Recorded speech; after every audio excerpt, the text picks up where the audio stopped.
السلام عليكم الخوت، راه ما يمكنش الاعلام شنو داير على ايوب بوعدي مور الماتش ديال البرازيل. راه ما يمكنش. خليكم مع هذا الفيديو تشوفوا شنو كيقول.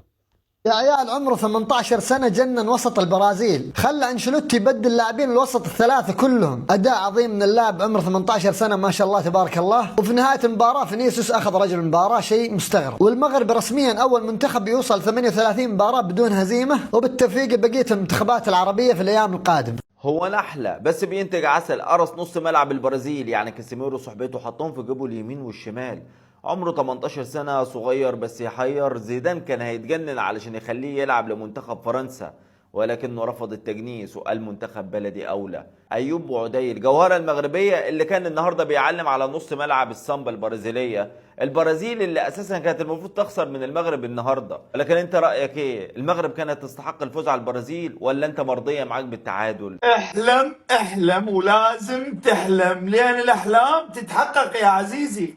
مثل ما كان ايوب مشجع للمنتخب المغربي قبل نسختين من كاس العالم، اليوم شفنا ايوب افضل لاعب بمنتخب المغرب. وامام منو؟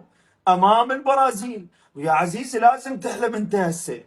حكيمي بعد ما اوصيك، وناصر فلوسه جاهزه، فلوسه جاهزه ناصر. وحكيمي يمك بعد هو بالمنتخب، لان القرش اذا دخل راح يخرب. وبرشلونه اذا دخلت فالقرش مو بس راح يخرب، لا انطيك ولا خلي رحمه الله تجيك. أيوب بيدري بوعدي رقم 6، ما شاء الله، اللهم صل على سيدنا محمد. لاعب من طراز عالمي، ثقة، هدوء، ما بتطلع من اجره طابة الا صح. هذا اللاعب لديه مستقبل واعد ان شاء الله. ما شاء الله عليه. شوف الطفل البريء مشجع المغرب في كأس العالم 2018. دوم دوم دوم، هو نفسه اللي قبل شوية. ايوه هو الطفل هذا، هو نفسه 2026 ماسك بوسط البرازيل كأنهم اطفاله. ما شاء الله تبارك الله. رجل المباراة مع نفسه فينيسيوس ومع نفسه المنتخب البرازيلي كله. يقطع كورة، يستلم، يسلم، يسرع اللعب، ماسك الملعب بالطول والعرض. ما شاء الله تبارك الله. وعمره 18 سنة. الثقة اللي فيه ما شاء الله تحسه مغرور. تحس لو سلمت عليه ما يرد عليك من كثر الثقة. ما شاء الله يا اخي، قاعد تلعب في كأس العالم وضد البرازيل. انا لو مكانك بتجيني الركب. ما شاء الله ايش البرود ذا. ما ودك تجي الاتحاد الدوري السعودي؟ عندنا كريستيانو ترى. ايوب سوبر بوعادي، ايوب سوبر بوعادي، لاعب ممتع للغايه. يا اخوان ما شاء الله، يا اخوان ما شاء الله، رجل المباراه بلا نقاش. مين اخذ رجل المباراه؟ فيني؟ لا يا حبيبي، رجل المباراه بلا نقاش هو ايوب، لا احد يناقشني. لعب 100 دقيقه من الثقه، من الروح، من الاستلام تحت الضغط، من التدخلات يا اخوان الصحيحه. اليوم تفوق على كاسيميرو بعمر 18 سنه. كاسيميرو ضده يا اخوان مو بقادر يمسك كوره. كاسيميرو اليوم قاعد يعاني بتاريخه الكبير قدام ايوب بعمره 18 سنه. يا جماعه ثالث اصغر لاعب في المونديال، يا جماعه ما شاء الله افضل لاعب في المباراه. والله لا يضره بنشوفه يا اخوان بعد المونديال بينتقل لفريق كبير بالدوري الانجليزي ولا الايطالي ولا الاسباني. احنا بعيد قوي يا جدعان، بعيد قوي والله. بنتعارك على مهند لاشين وحمدي فتحي ومروان عطيه، ده احنا ما شفناش نص الملعب. الله اكبر على ايوب يا جدعان. ايوب اللي قدامك ده المولود 2007، يعني عنده 19 سنه بس يا جدعان. كان منايم برونو جماريش وكازيميرو واي حد كان في نص ملعب البرازيل. الله اكبر، بسم الله ما شاء الله. هجوميا تلاقي، دفاعيا تلاقي، مهارات تلاقي، باصات تلاقي، كل حاجه تلاقي. مشهد مسؤولين ريال مدريد، اللاعب ده لازم يجي. لا تقول لي رودري ولا اي بني ادم في الدنيا. لا فينيسيوس ماشي هو رجل المباراة. شاد الجائزة هادي راه عطاتها ليه الفيفا كسكاتها باش يسكتوا، لان ما بين الميطا بغا يدير لهم واحد الفضيحه تما، قال لهم لا ما نديرش المقابله وهادي، وبقى تيحتج كما العاده. حنا راه كنعرفوا فينيسيوس راه معروف الفيس ديالو، هو هذا ديما خاصو البكا والشكا ودور الضحيه. اما رجل المقابله الحقيقي هو المغربي ايوب بوعدي، وقيلا اصغر لاعب على ارضيه الميدان، ولكن غير في السن. اما في النضج الكروي انضجهم وافضلهم تبارك الله وصل عن عليه. ايوب بوعدي 18 سنه، بسم الله ما شاء الله، الله اكبر، اللهم صل على النبي، اللهم لا حسد. يعني ايه ده؟ بسم الله ما شاء الله. يعني يا اخي ده اللي يفتح الماتش ما يتخيلش ان ايوب بوعدي ده عنده 18 سنه.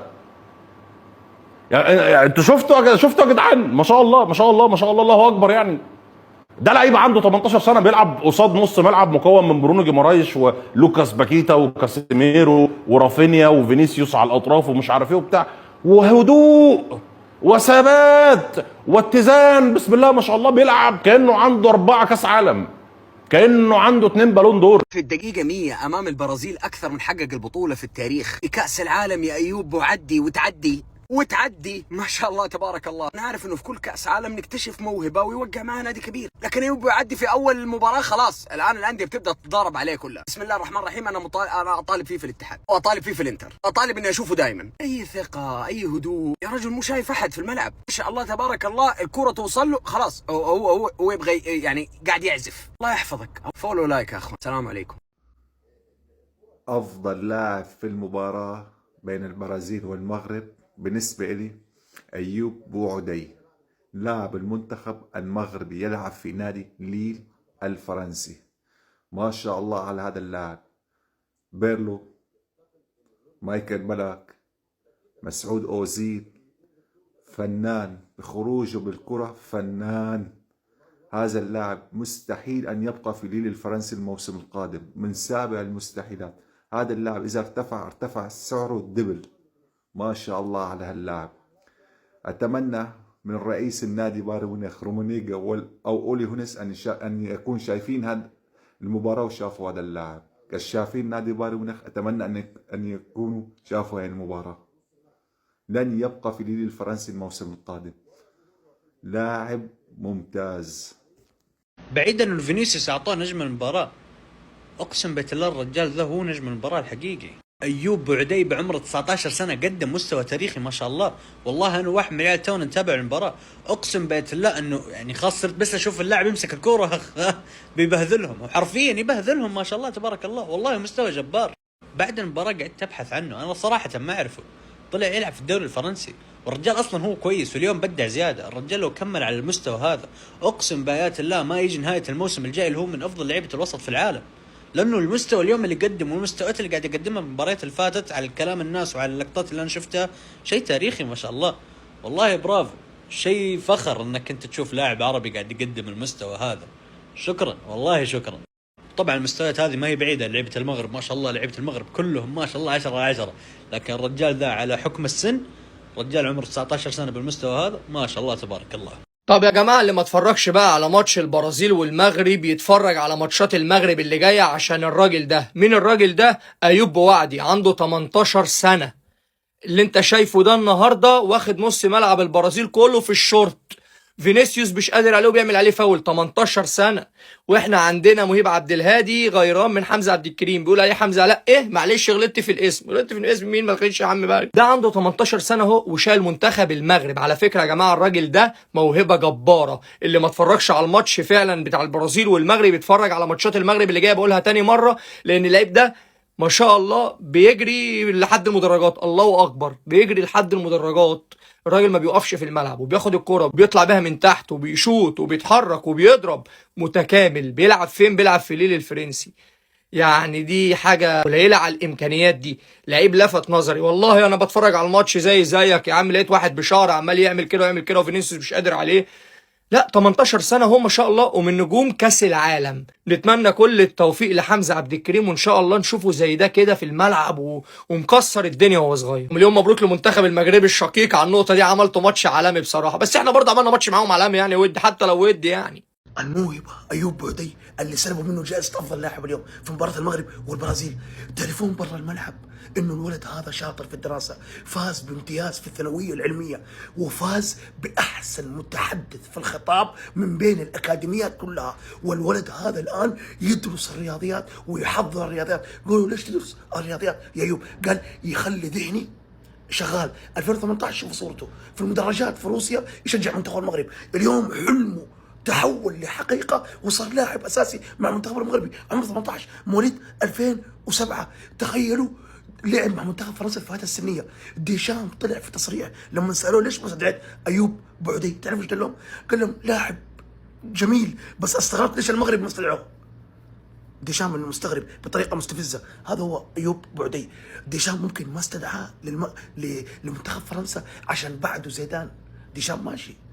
فاعتقد انه ايوب كمان لما صرح ديشام انه ما راح يستدعي اي لاعب جديد ما شارك في الاستحقاقات الماضيه، ايوب قرر يمثل قلبه وجذوره. المنتخب المغربي قطع 12 كيلو اليوم ما شاء الله، عبقري حريف، باص باص باص باص. تحس انه لاعب قديم سابق جيله، تحس انه لاعب يلعب كرة قدم من زمان. ايوب بوعدي لعيب حريف يا ولدي ايوب. السلام عليكم. الحمد لله على كل حال. المباراة انتهت 1-1. شفنا 31 دقيقة في الشوط الأول اللي كانت جد جيدة، اللي أسفرت على هدف تاع المنتخب المغربي، ومن بعد جاء الهدف تاع فينيسيوس جونيور. الحاجة اللي بغيت نقول أول حاجة هو هنيئا للمنتخب المغربي بهذه النتيجة. والنقطة الثانية اللي أنا متأكد أن جميع المغاربة في جميع أنحاء العالم تشتركوا في أن نجم اللقاء، نجم المنتخب المغربي بدون نزاع رقم 1. يعني كاين لعبة اللي عطاو واحد جهد كبير في هذا الماتش، لكن هذا الولد بوعدي كان نجم اللقاء. اقسم بالله العلي العظيم انا شفت المقابله في فوكس سبورت الامريكيه، المعلقين ركزوا على هذا الولد وركزوا على يعني الصغر تاع السن ديالو، وعلى الكفاءه ديالو، وعلى القوه ديالو في وسط الميدان، وافتكاك يعني الكرات. يعني ما شاء الله هذا ربح كبير كبير كبير كبير للمنتخب المغربي. فهنيئا للمنتخب المغربي بهذا التعادل، وان شاء الله تنتمناو لهم حظ سعيد في المقابلات. لكن اللي بغيت نقول ان هذا هو نجم اللقاء، النجم الاول في المنتخب المغربي. هذا ماشي استنقاص من يعني الكفاءه تاع اللاعبين الاخرين، لكن هذا الولد كونوا متاكدين، وانا متاكد ان بزاف تاع الناس ردوا البال بان هذا الولد ما شاء الله الله يخليه لوالديه. وانتم كي جاكم الاداء ايوب؟ واش يستاهل يكون رجل المقابله؟